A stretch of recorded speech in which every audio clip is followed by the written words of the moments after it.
Hello and welcome to the Q&A about the short film In het hoofd van de dokter, in Doctor's Head. My name is Bahram Sadeghi and I have the great honor and great responsibility to be your moderator, your host tonight for the conversation that we'll have about, let's say, 15 minutes with Dr. Jasper Rebel, who is from Holland, about the film and about the impact of the pandemic on his work and maybe healthcare in general.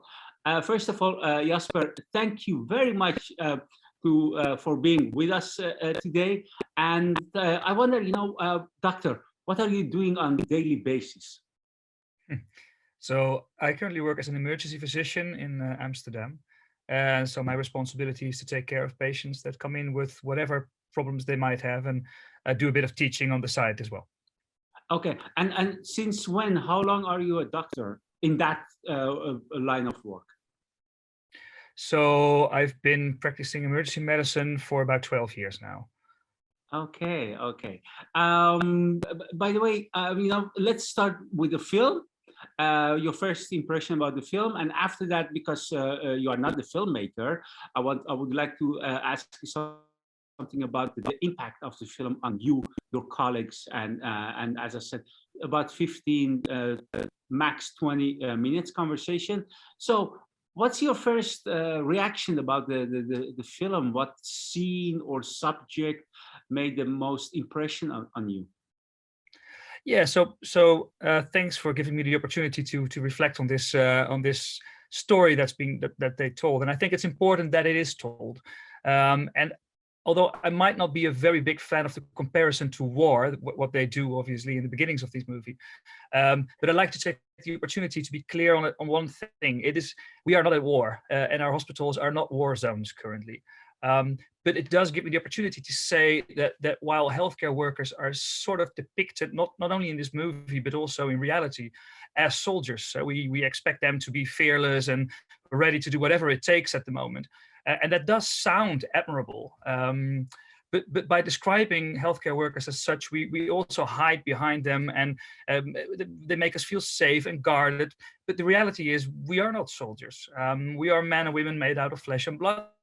And we have our own fears and sorrows and moments of weaknesses. And this movie does show exactly that. We are what we are, just humans. Yeah, and I guess there was a certain moment that at least one of the subjects, the main subjects, started to cry, and it really touched me. Have you, if I may ask, by the way, have you experienced you yourself or in your colleagues that kind of really emotional moment during the work time?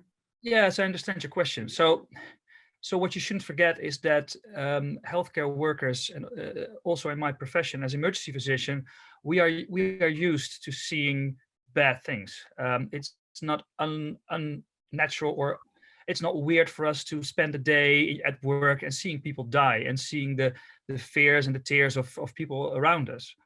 So the fact that people are dying is not what makes us cry. It's the fact that we want to be there to help, and the situations where you feel yourself unable to help, that is what makes us scared. And in my personal situation, I've been kind of in the position where I've been handed a wheel to hold and turn a bit, and I was given the job to build and develop and anticipate, and that gave me the feeling that I was aware of all the systems that were bending to our will, and that empowered me to feel I was actually able to help and do something. But it's completely different if you are not in that position, but you're just doing your job, taking care of patients, and you have no idea what's coming, and you have no idea how much help you're actually going to get. So I think that feeling can make you feel helpless. Yeah. By the way, the film, the title is in Doctor's Head, in het hoofd van de dokter. I just wonder, is there a difference between, or have you seen any difference between how the doctors or how the nurses, can I say nurse, by the way, as general, for male and female, whether they is there a difference between how you experience the workload or the pandemic? Yes, Well, as I'm not a mother tongue English speaking, I can't answer to your nurse question. Yes, the job of a nurse and the job of a doctor is very different. Doctors work a bit more at distance from patients, more analytical, and nurses are actually there holding the patient's hand when they have the time to do so. And that is different. And I think if you want to see the pandemic in its darkest moments, you have to look in the head of the nurses to see the pain and the suffering, to be there when patients die alone. And that is something that is much more intense if you're there at the bedside all the time. I see. I see. I mean, it's kind of, modest. You are very modest. That you see, they are doing the heavy job. But the way you put it, I really can. I really understand the maybe subtle difference, but there is a difference. Am I right? So you have to repeat that question. Sorry. Oh, no. I just as a matter of emphasize what you said. The difference between your job and the heaviness of the job of the nurses, because they are really actually contacting the patients. And I wonder, by the way, have you seen, because nowadays now it's like mid-April-ish, and I wonder, whether you have seen any difference between the first and the second, and now we are in Holland, the third wave, the difference between how it has impact on you and / healthcare. Yeah, so I think the first thing I think about is the difference between the first wave was a situation where there was something new coming, and that was both scary but also interesting, because in a very limited amount of time we had to come up with new solutions, new ideas. We started to understand how you can, under stress, work together in a better way. I mean, hospitals have changed in a dramatic way because of the external pressure. People who did not cooperate at all before the pandemic started to become friends and work together.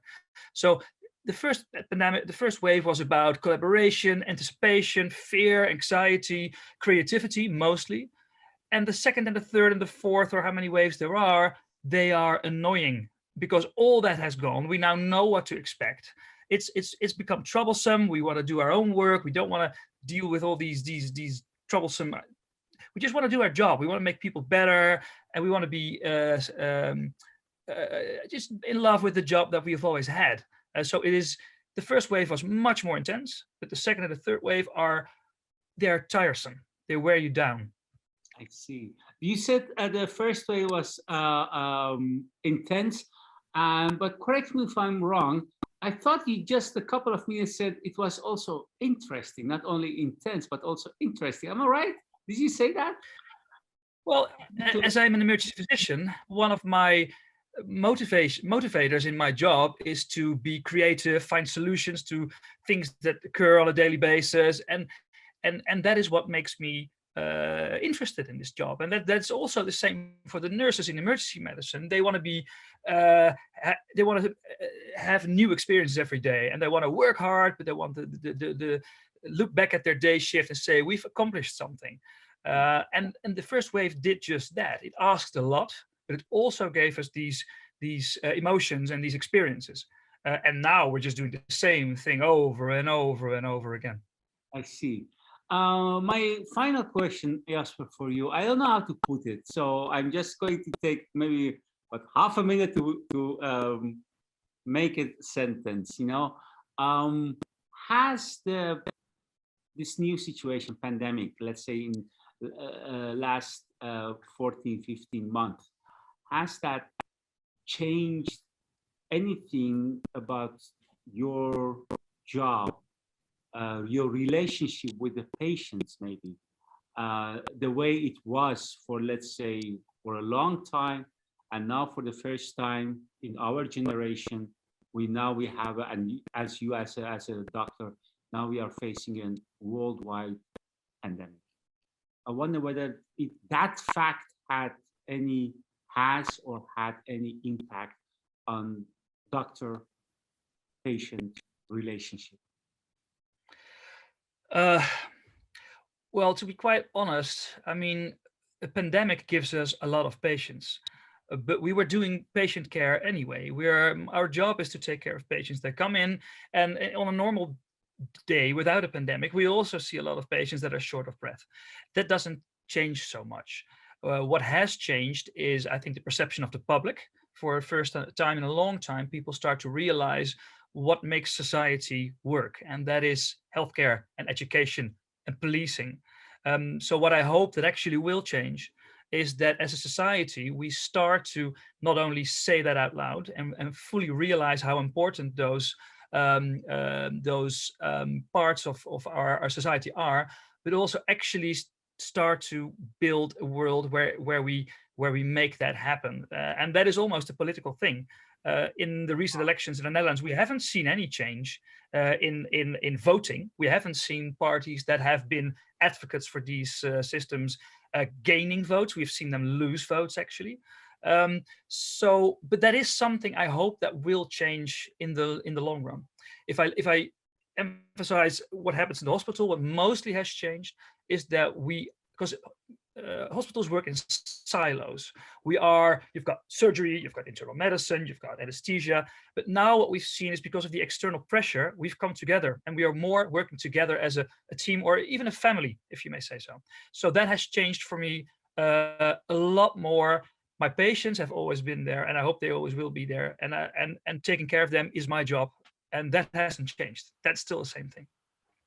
Wow, man, you put it very greatly. Very nice, very nice. I completely understand, you know. So Jasper Rebel, thank you very much for making time available for us and for our viewers. If you like this, if you like the documentary and the Q&A, believe it or not, you know, go to the website of Movies That Matter, and you will find much more great documentaries, short documentaries, middle or long documentaries, and films, and a Q&A. So do that, and I hope to see you around. On that note, again, Jasper and our viewers, thank you very much, and houdoe.